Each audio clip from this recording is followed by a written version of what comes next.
Bonjour tout le monde, mon nom est Robert Gauthier et puis bienvenue au réseau qui s'appelle Lumière sur la prophétie.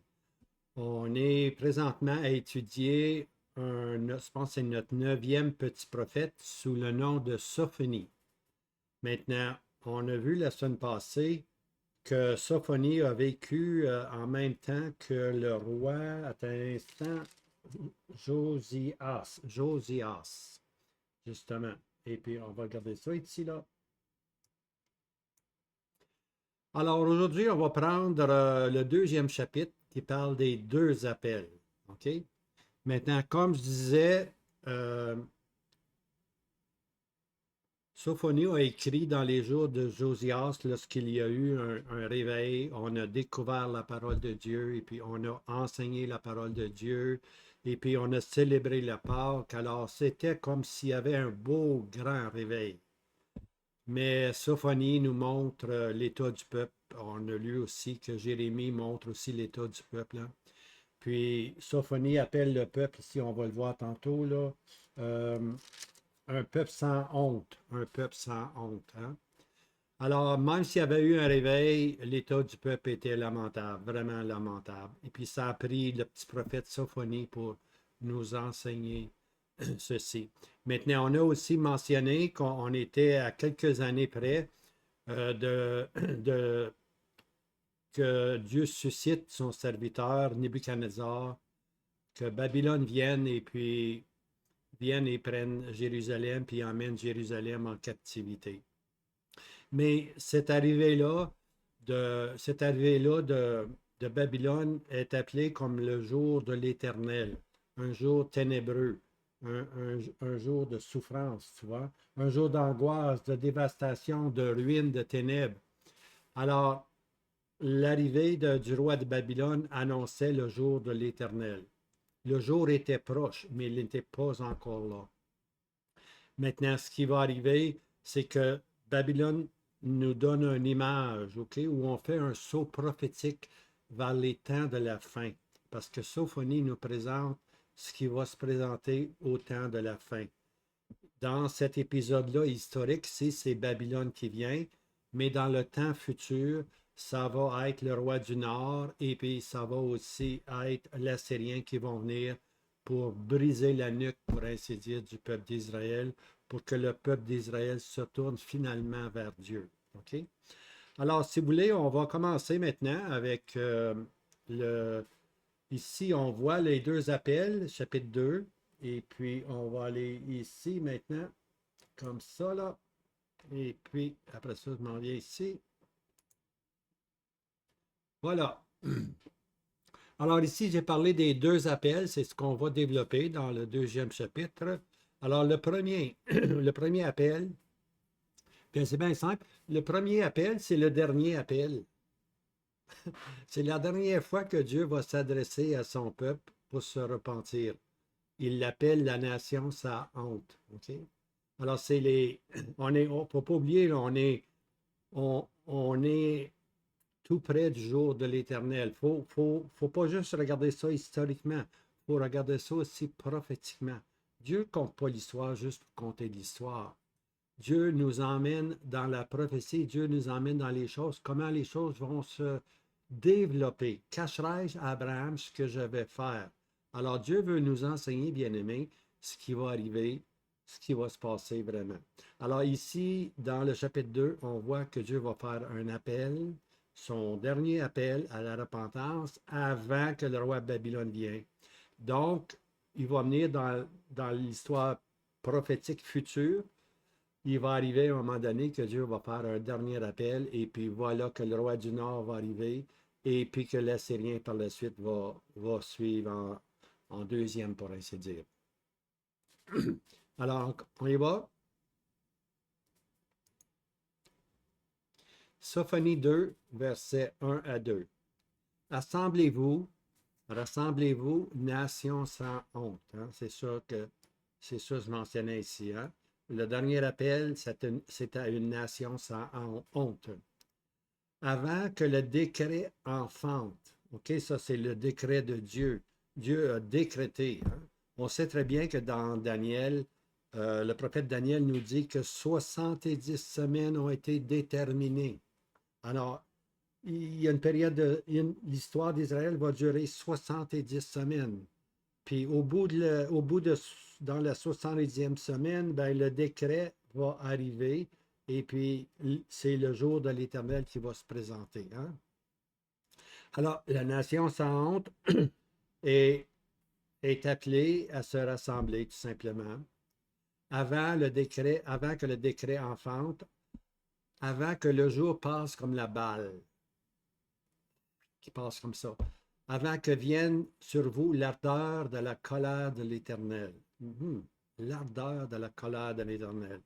Avant que vienne sur vous le jour de la colère de l'Éternel. Donc, on comprend très bien qu'on parle du jour de l'Éternel, hein, qui est un jour ténébreux, un jour de jugement. Alors, la nation maintenant est invitée à se repentir, tu vois, avant que vienne ce grand jour-là. Mais rappelez-vous, bien-aimés, dans quelques années, Babylone va arriver.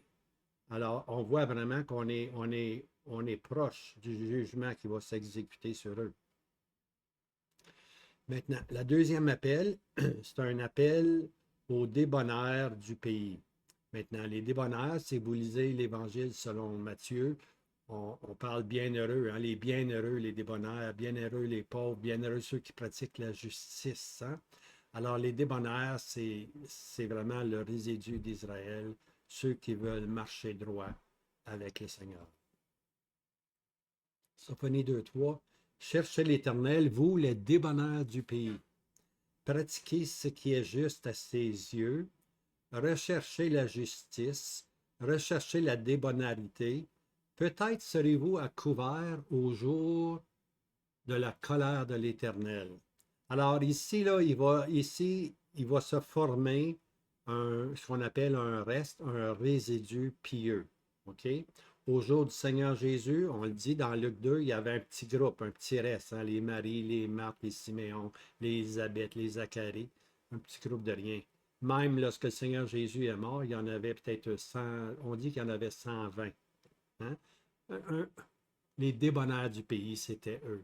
Maintenant, il va se former aussi dans le futur des débonnaires du pays, qui vont être le résidu pieux d'Israël, okay? Qui vont rechercher la justice. Et puis, maintenant, le langage, le langage que prend ce résidu-là, c'est qu'ils veulent être cachés. Leur prière, leur supplication, c'est Éternel, cache-nous durant cette grande tribulation qui s'en vient.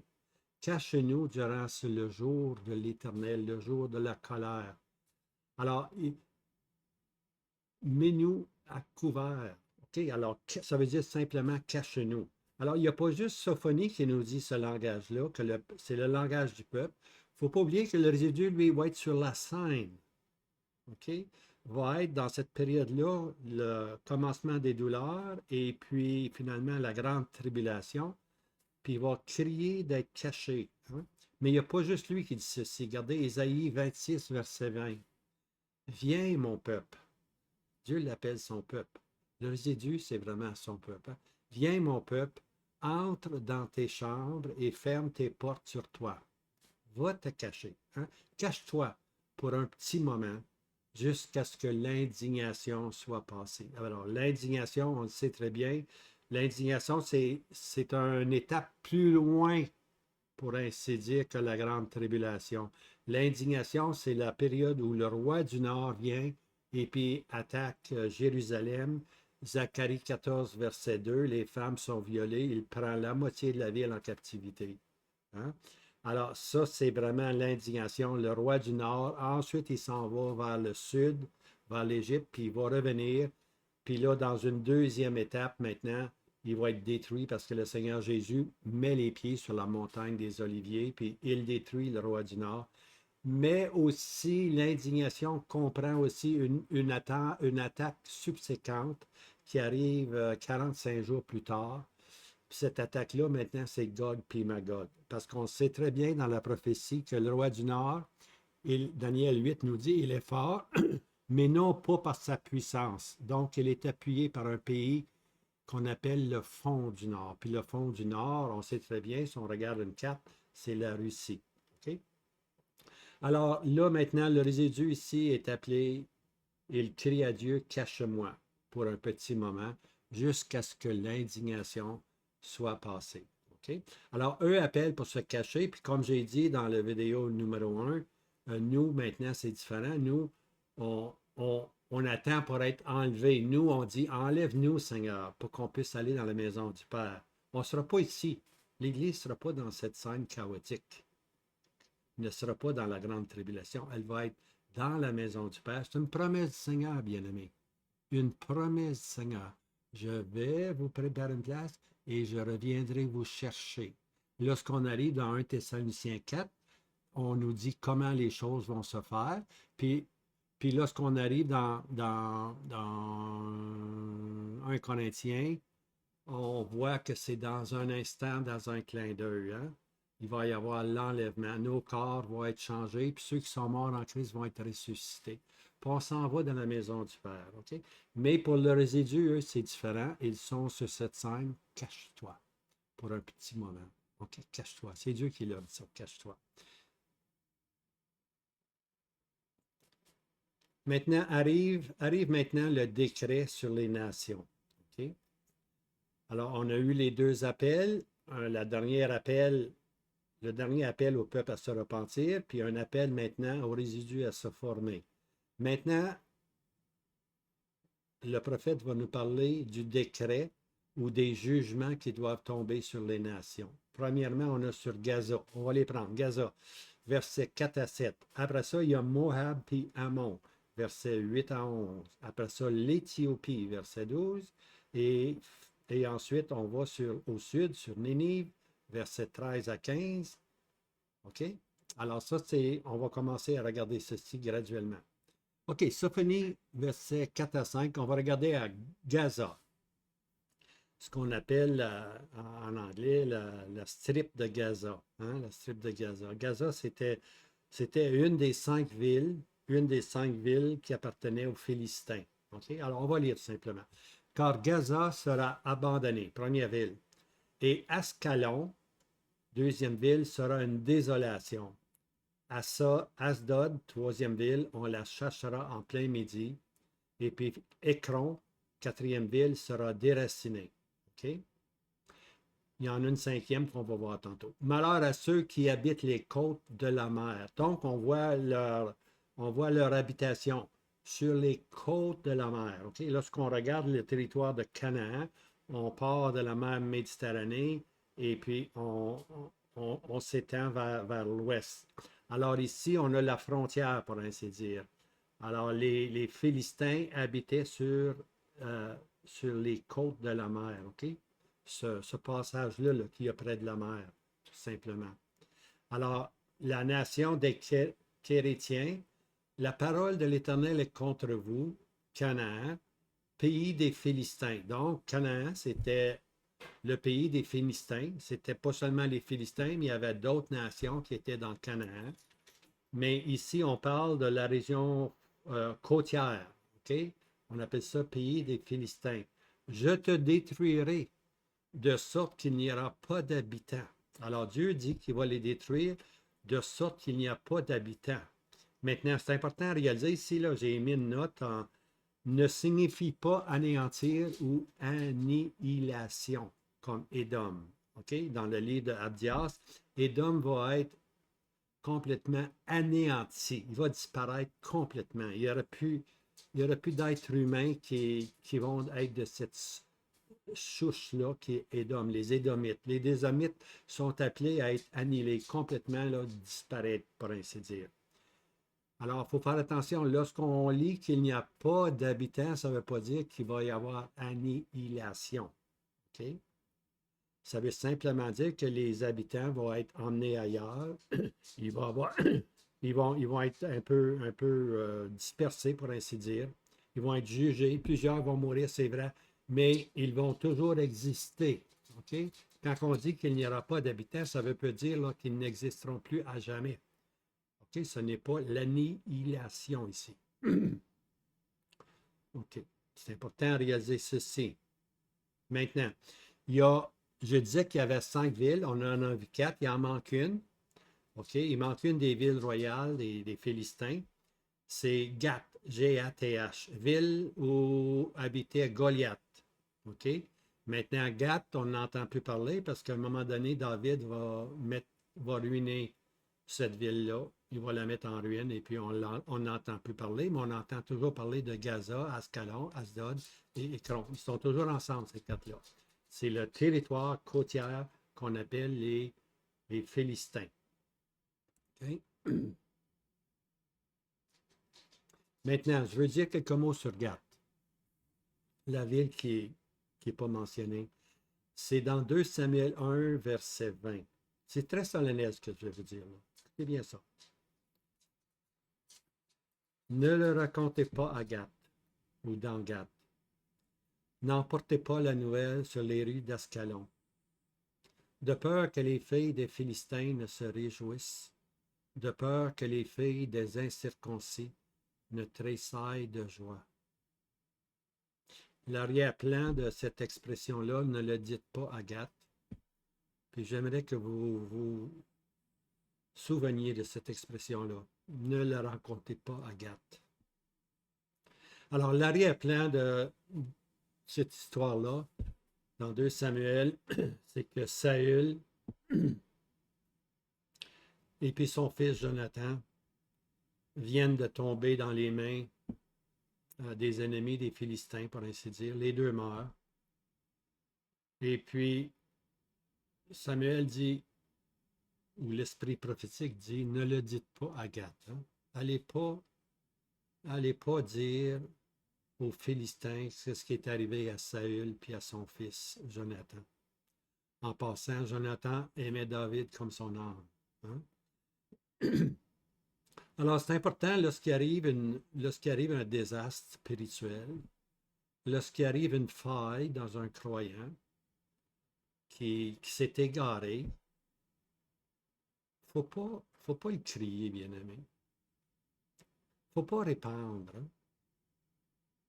Ne le racontez pas à Gath. Okay?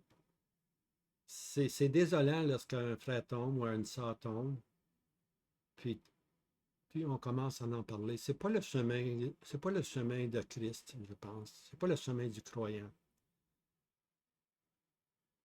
2 Samuel 1, verset 25. Comment les hommes forts sont-ils tombés au milieu de la bataille? Comment Jonathan a-t-il été tué sur les hauts lieux? Les hommes forts. Dieu appelle Saül et puis Jonathan ses hommes forts. On sait que Saül c'était un mauvais roi, mais Dieu l'appelle ses hommes forts. Hein? Alors, ne le racontez pas à Gath. Hein? En autre mot, gardez ça entre vous. Apprenez les leçons, mais soyez attentifs. C'est pas celui qui se pense debout qui est fort, parce qu'il peut tomber n'importe quel temps. Hein? Maintenant, le Nouveau Testament nous dit dans Jacques 5, verset 20, qu'il sache que celui qui aura ramené un pécheur de l'égarement de son chemin,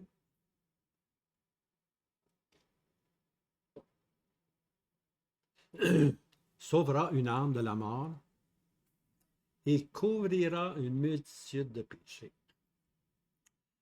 Alors, lorsqu'on ramène quelqu'un de son égarement, on couvre une multitude de péchés. Ne le racontez pas à Gath. Au contraire, essayez de ramener ce frère ou cette sœur-là sur le sentier, puis couvrez la multitude. Hein?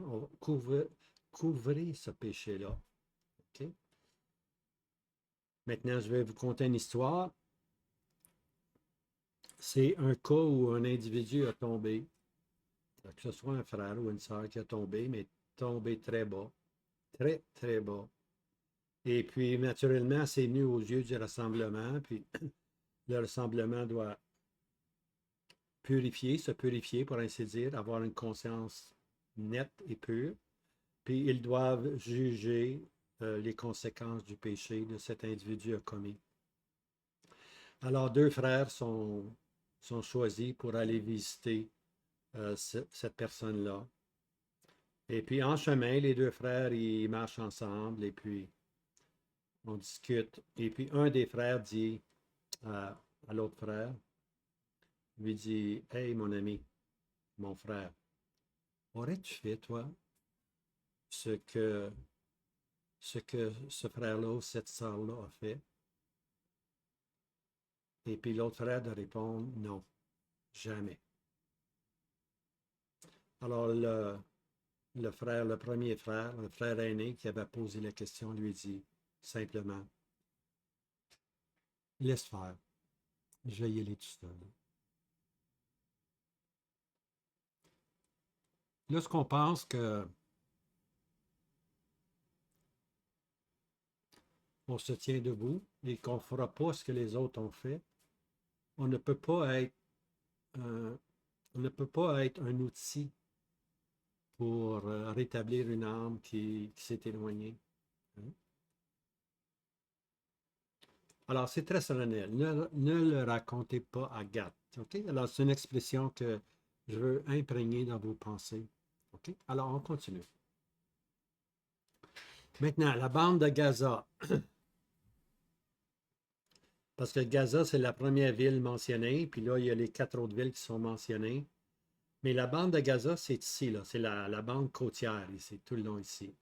Maintenant, au sud, il y a l'Égypte, et puis là, on voit ici le premier ministre d'Israël qui compte comment la strip ou la bande de Gaza, ou ceux qui habitent les côtes de la mer, il nous montre comment ils emmènent les armes pour plus tard attaquer Israël. Okay? C'est un passage très facile. Ils ont des tunnels ici, là, sous la terre, et puis ils emmènent leurs armes, simplement. Maintenant, on sait très bien qu'aujourd'hui, cette, cette bande-là, qu'on appelle la bande de Gaza, est occupée par un groupe qu'on appelle les Palestiniens. OK?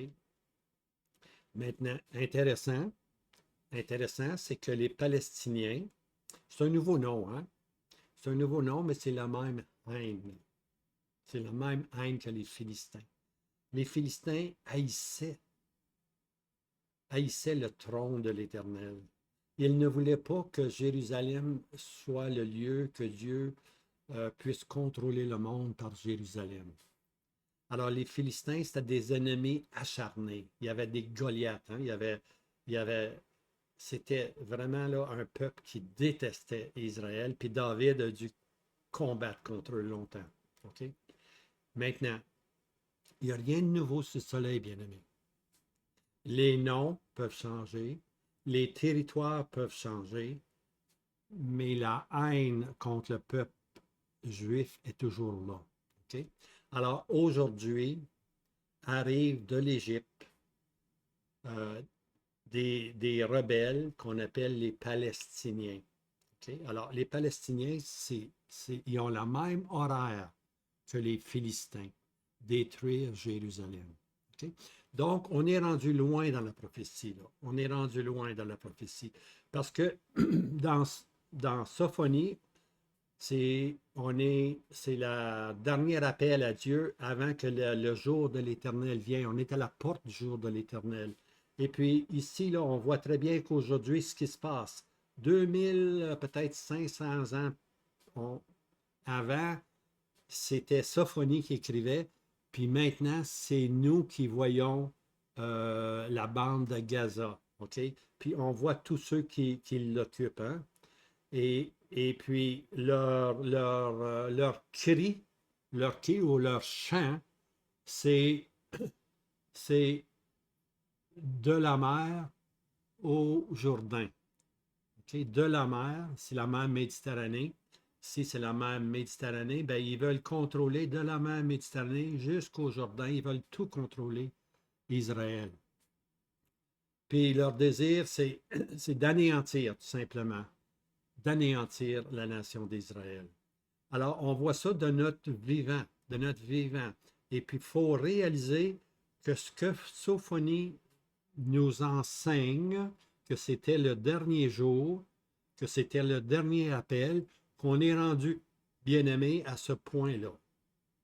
On est rendu à ce point-là. Tout ce qui manque, c'est que l'Église soit enlevée et puis l'aspect prophétique du jour de l'Éternel va commencer. Hein? Alors, c'est très, très solennel. OK? Alors, ici, on parle de ceux qui habitent la côte de la mer. Maintenant, comme je disais, l'Écriture vient de faire un petit saut prophétique. OK? Lorsqu'elle dit un petit saut prophétique, c'est qu'on parle des Philistins, les 4 villes de Philistins, puis je l'ai maintenant montré qu'aujourd'hui, ce sont les Palestiniens qui occupent ce territoire-là. Un nouveau nom, mais pratiquement le même territoire, mais surtout la même haine. OK? Alors, maintenant, on est dans Sophonie 2, verset 6. On va parler des côtes de la mer. Les côtes de la mer seront des excavations pour les bergers et des enclos pour le menu bétail. OK? Alors, Dieu maintenant là, va nous compter ce qui va arriver à la bande de Gaza, ce qui va arriver sur le long de la côte méditerranée. Ça va être des excavations, il va y avoir des trous pour les bergers, des enclos pour le menu bétail, pour que le bétail puisse aller se cacher, se mettre à l'abri. Hein? Verset 7. Et les côtes seront pour le résidu. Ah, c'est ça le sceau prophétique ici. Alors, les côtes, OK? Les côtes feront la frontière près de la mer Méditerranée, qu'on appelle la bande de Gaza, va appartenir un jour au résidu.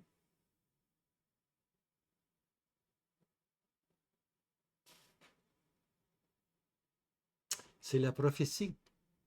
Israël va prendre contrôle de la côte de Gaza. OK?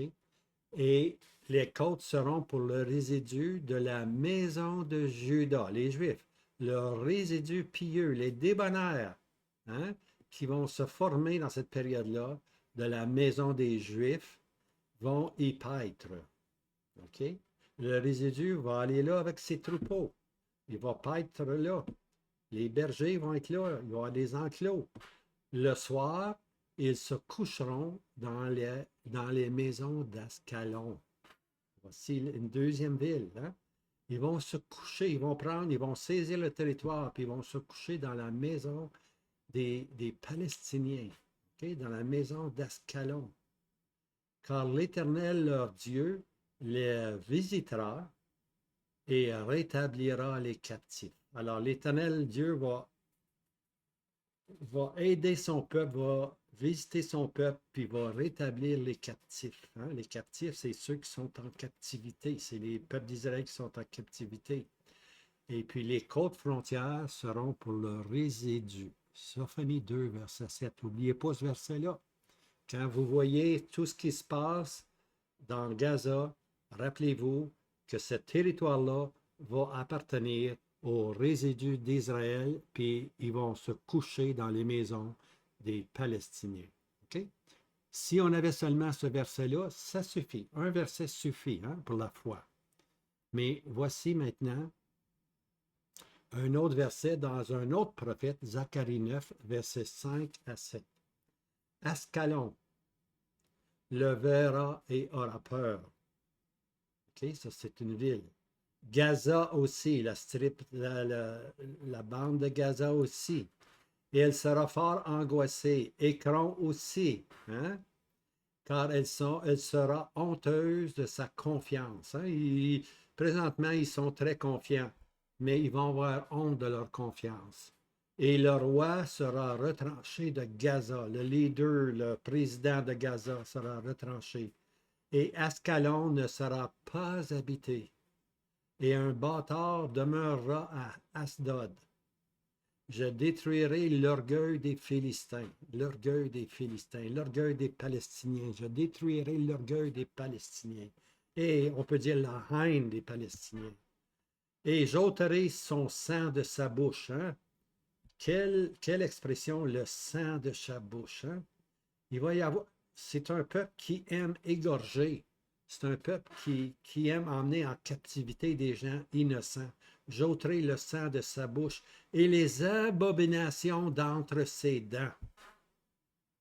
Mais celui qui restera, il va y avoir un reste, bien-aimé, il va y avoir un reste, un résidu. Celui qui restera, donc miséricorde de Dieu, bien-aimé. Il va y avoir de ce groupe-là, de ces villes-là, de ces 4 villes-là qui restent, qui représentent la bande de Gaza. Hein? Il va y avoir un résidu, un reste. Dieu va user de miséricorde envers eux. Il ne faut pas oublier que dans le livre c'est Jonas, hein? L'Éternel avait dit à Jonas, j'en ai encore 200 000 qui ne savent pas connaître la droite de la gauche. C'était des enfants. Dieu les avait épargnés, puis Dieu avait aussi dit, et le troupeau. Dieu prend soin, bien-aimé. Dieu est un Dieu de miséricorde. Alors ici, là, dans la prophétie biblique, il va y avoir un reste des Palestiniens. Non seulement il va avoir un, il va avoir un reste, mais Dieu va être leur Dieu. Hein? Dieu. Et pas seulement cela, ceux qui vont être épargnés, celui qui sera épargné, sera comme un chef en Juda, comme un prince en Juda. Et Écron comme un Jébusien. Okay? Ça veut simplement dire là, que c'est la destruction des nations. Les Jébusiens étaient un des pays qui habitaient Canaan, qui sont détruits. Mais ici, on parle d'un reste parmi Gaza. Okay? Un reste que Dieu, dans sa miséricorde, va épargner. Puis ils vont être comme un chef en Juda. Imaginez-vous, Dieu va les prendre de leur situation de haine, puis ils vont se tourner, puis ils vont être comme des chefs en Juda, des leaders, hein, des chefs, hein, des princes en Juda. Ça, bien aimé, là, vous pouvez rejeter ces 2 versets-là de Sophonie ou bien dans de Zacharie, mais c'est à votre perte. Je vous le dis, c'est à votre perte. Il faut croire les Écritures. Il faut croire. Laissez faire ce que les vidéos du monde entier vous enseignent. Il faut la parole de Dieu. Il faut croire la parole de Dieu. Et puis ici, la parole de Dieu me dit que la zone côtière de Gaza, il va y avoir un reste qui va être épargné, puis qui va vouloir servir Dieu, puis qui va être comme un chef ou un prince en Juda. La confiance va être rétablie. Ainsi parle l'Éternel. Ainsi parle l'Éternel. Hein? Sans la foi, là, on ne peut pas comprendre. La foi croit Dieu. Dieu vient de nous dire que la bande de Gaza, il va y avoir un résidu. Ah! On n'est pas fort, nous, sur la grâce de Dieu, je vous le dis. Hein? On parle beaucoup de la grâce de Dieu, mais quand c'est le temps là, d'être gracieux, on oublie souvent qu'on est chrétien. Bien voilà maintenant, l'Éternel restaure un reste dans la bande de Gaza.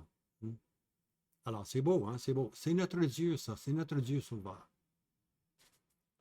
Alors, les ennemis de la région côtière, ça, on a parlé de l'ouest, la région côtière, ce qui était sur le bord de la mer Méditerranée. Maintenant, on va aller maintenant vers l'est. On va aller à l'est maintenant. OK? On va voir maintenant les nations qui sont à l'est. OK, Sophonie 2, versets 8 à 9. Là, on s'en va dans Moab, OK?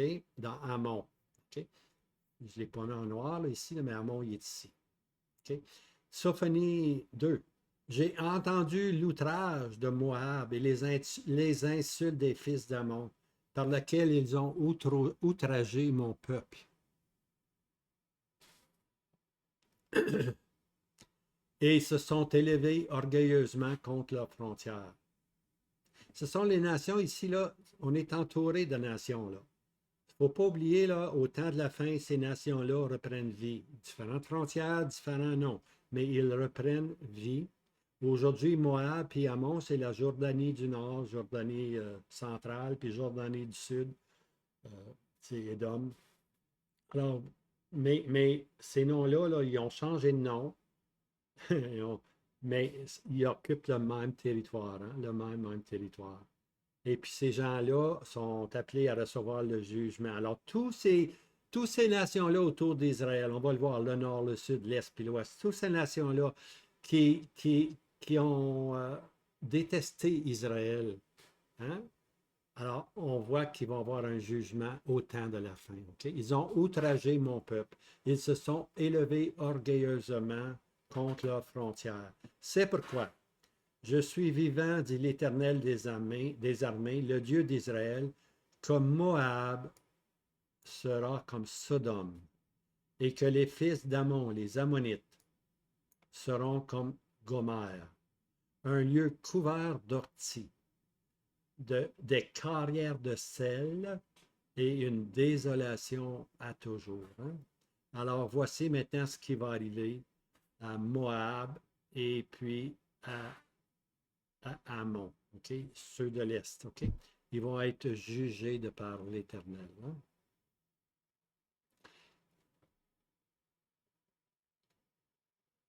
Sophonie 2, verset 11. Ici, on voit ici que le résidu de mon peuple, c'est-à-dire le résidu pieux, les débonnaires, hein? Il y a un groupe qui s'est formé qu'on appelle les débonnaires, le résidu pieux en Israël, parmi les Juifs, vont piller Moab et puis Ammon. OK? Les pillera et le reste de ma nation les héritera. OK? Voici, alors ils vont hériter le territoire. Hein? Voici ce qu'ils auront pour leur orgueil, car ils ont outragé le peuple de l'Éternel des armées et sont exaltés contre lui. L'Éternel sera terrible contre eux. Il les affamera, c'est-à-dire il va les anéantir. Qu'il va anéantir ici tous les dieux de la terre et tous les îles des nations se prosterneront devant lui, chacun en son lieu. Maintenant, ici, là, il y a deux phrases, je les ai mis ensemble, là, dans ces versets-là, je les ai mis ensemble. Mais premièrement, c'est le résidu de mon peuple. Le reste d'Israël va piller Moab puis Ammon. OK? Si vous connaissez un peu le livre de Daniel, on lit dans le livre de Daniel, je vais juste y tourner ici dans le livre de Daniel, le chapitre 11, à partir du verset 40. Là, et j'y vais, un instant.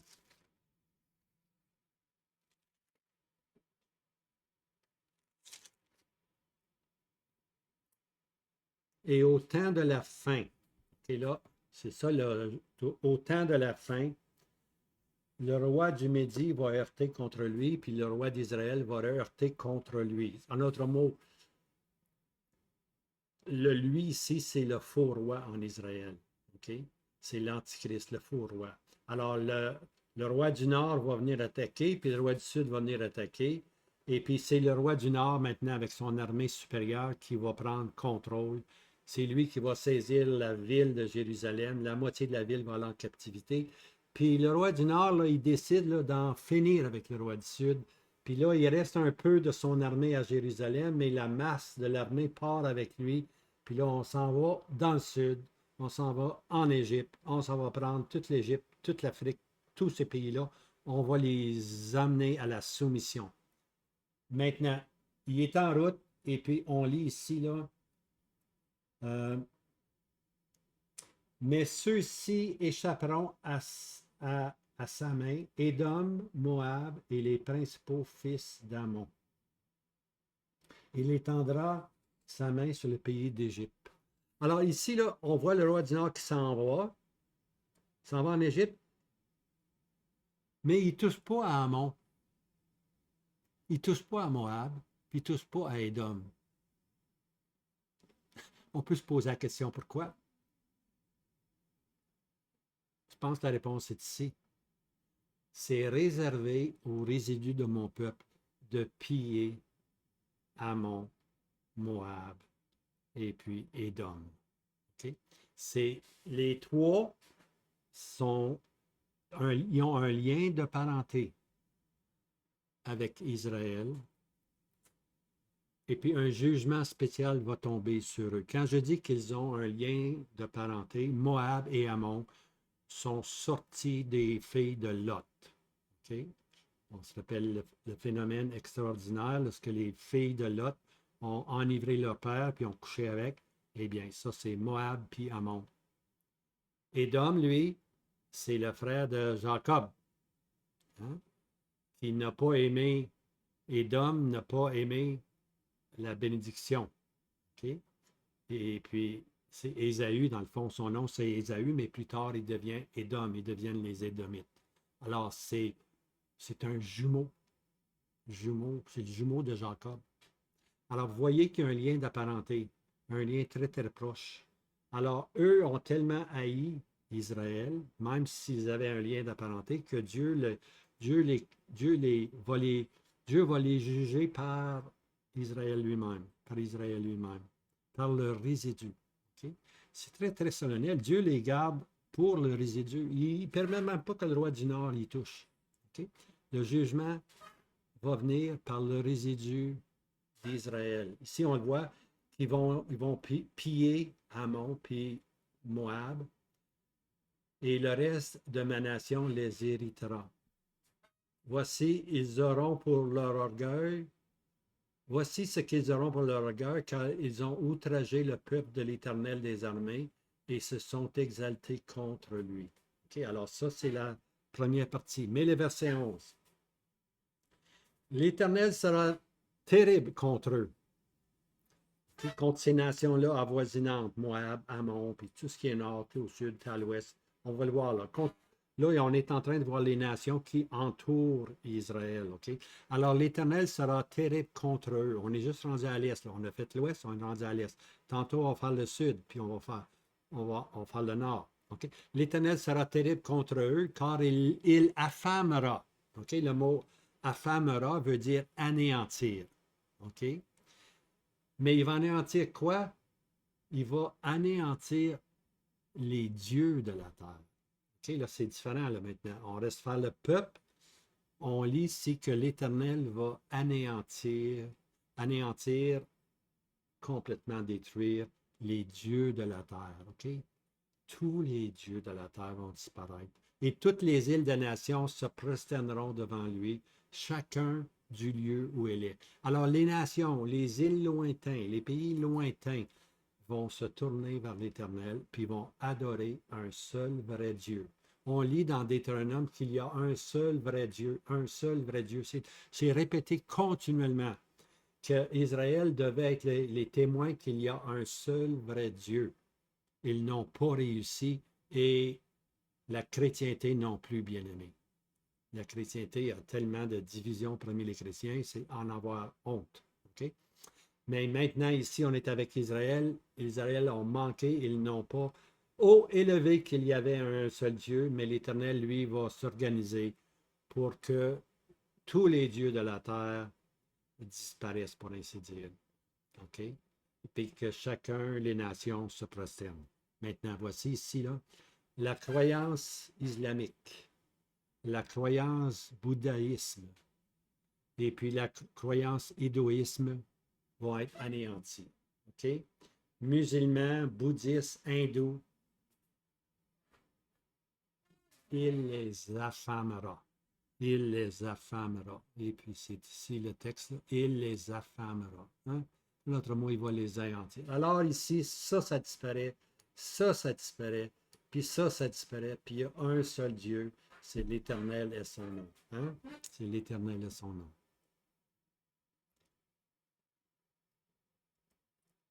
Maintenant, on s'en va au sud. On a vu l'ouest, on a vu l'est, on s'en va au sud rapidement. Sophonie 2, verset 12. Vous aussi, Éthiopiens. Éthiopiens. OK? Éthiopiens, c'est un autre nom, on appelle les Couchites. OK? Vous aussi, vous serez tués par mon épée. Donc, Dieu dit que ce qui est au sud va passer lui aussi par l'épée. Hein? Parce que l'Éthiopie ou l'Égypte étaient des ennemis souvent acharnés contre Israël. Hein? Maintenant, ici, je veux vous donner un verset dans Ésaïe 18 qui est très important. Ah, pays qui fait ombre de tes ailes, toi qui es au-delà des fleuves de Couche. OK? Alors, dans Isaïe 18, il y a une nation qui va venir aider Israël, puis c'est la nation qui va permettre qu'Israël puisse avoir son pays. OK? C'est une nation lointaine, ombre de tes ailes, une nation qui est au-delà des fleuves de Couche. Maintenant, c'est une expression là, au-delà des fleuves de Couche. Maintenant, Couche, il y a deux grands fleuves qui sont appelés les fleuves de Couche. C'est tout pluriel ici. Là. OK? Maintenant, ce que ce verset-là nous dit, c'est qu'un pays viendra en aide au-delà du fleuve de Nil, puis au-delà du fleuve de l'Euphrate. OK? Donc, c'est parce que tout l'Ancien Testament est basé sur l'Égypte, le Nil, et puis l'Euphrate, Babylone, puis Ninive.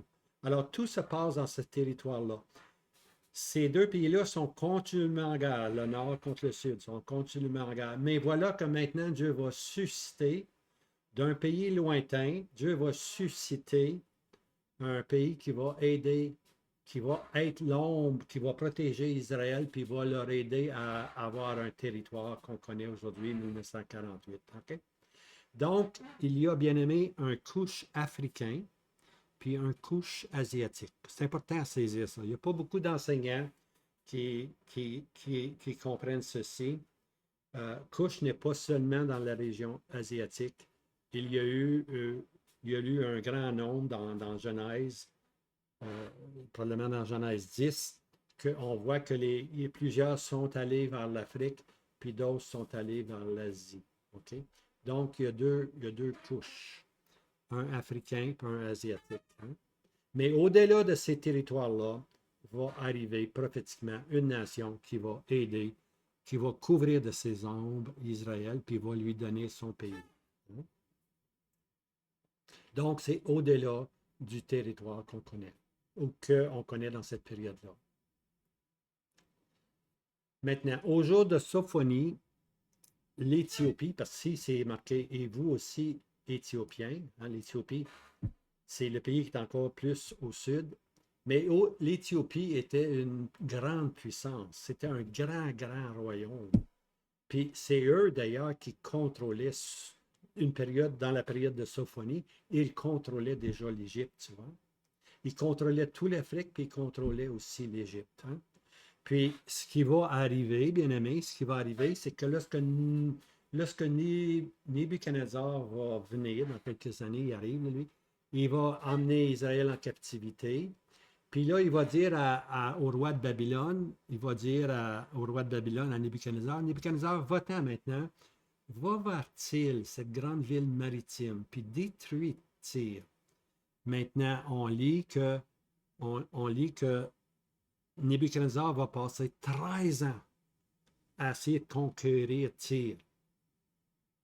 Et puis, c'est dit que c'est les cheveux des soldats puis les épaules des soldats ont été graffinés, puis leurs cheveux, ils les ont perdus tout simplement.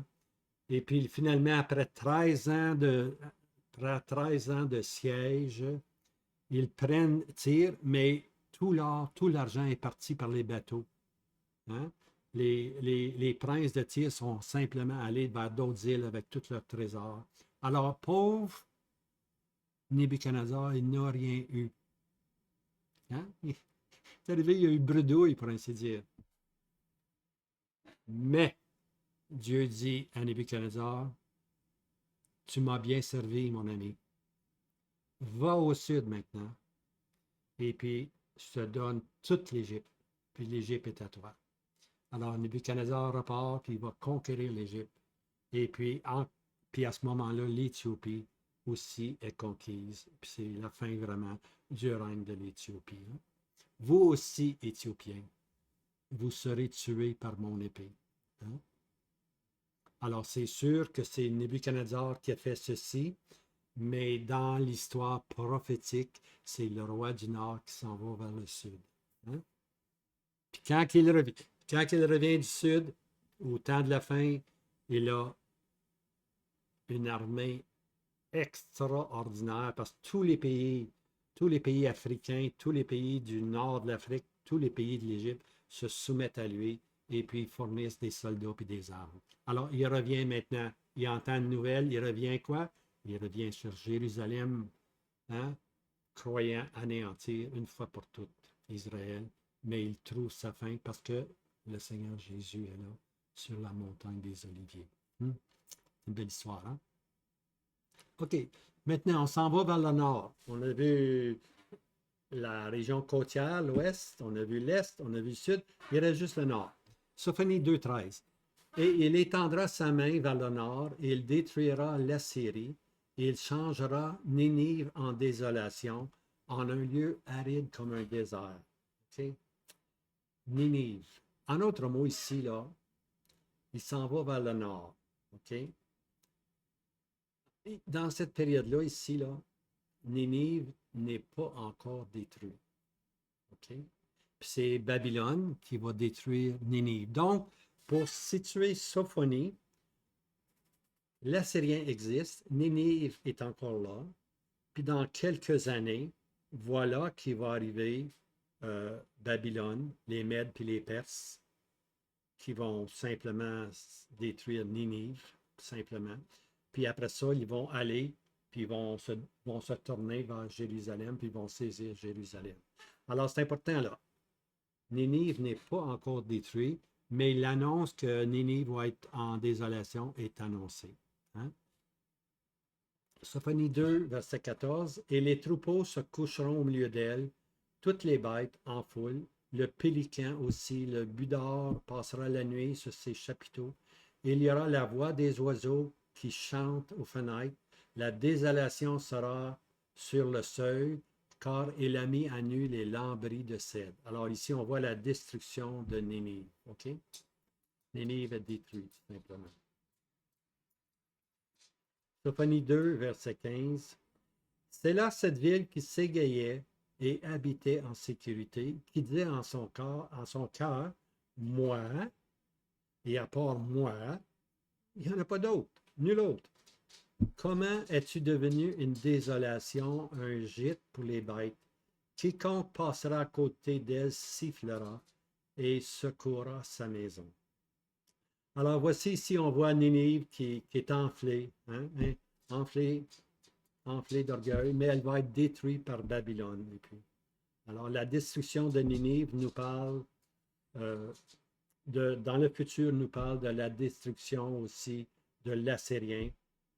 L'Assyrien qui a deux parties, il y a le roi du Nord et puis il y a aussi la Russie. Les deux ont le même agenda, c'est de détruire Israël. Alors ici, on a un aperçu que Ninive va être détruit.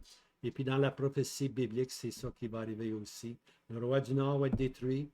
Il sera détruit sur les montagnes d'Israël. Gog et Magog et la Russie aussi désire à un moment donné venir en deuxième étape, vient.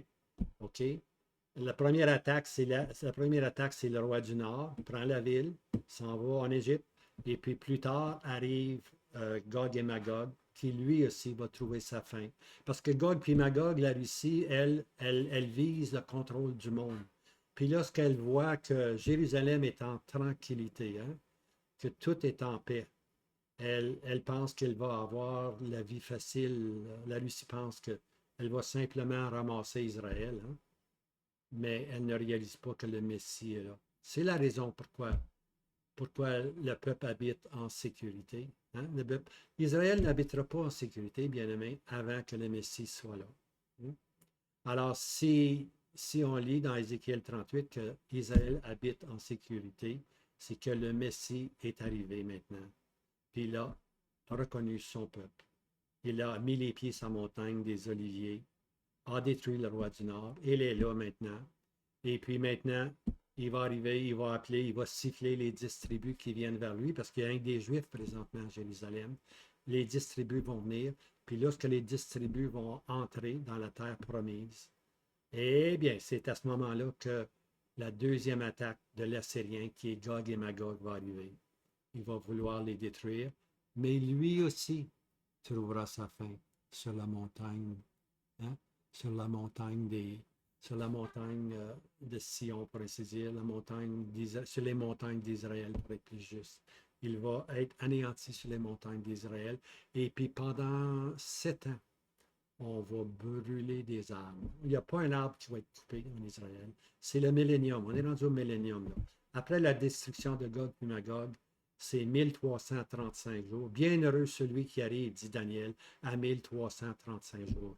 Il aura passé par la grande tribulation, il aura passé par l'indignation de l'Éternel, et puis maintenant l'Éternel est en Israël, et puis on va établir maintenant le règne millénaire. On va prendre toutes ces armes-là que Gog est arrivé avec, on va les brûler, puis pendant 7 ans, pas un arbre coupé. Hein?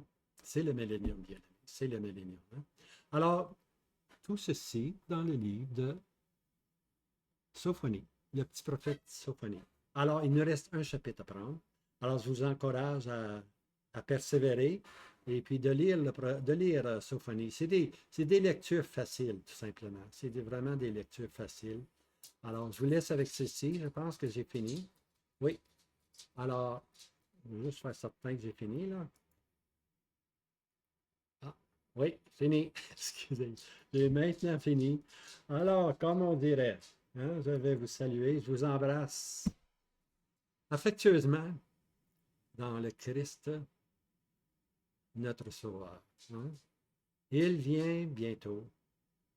Il est la raison de la saison que nous connaissons présentement. Alors, je vous embrasse tous dans le Seigneur Jésus. Et puis, c'est tout. Maranatha.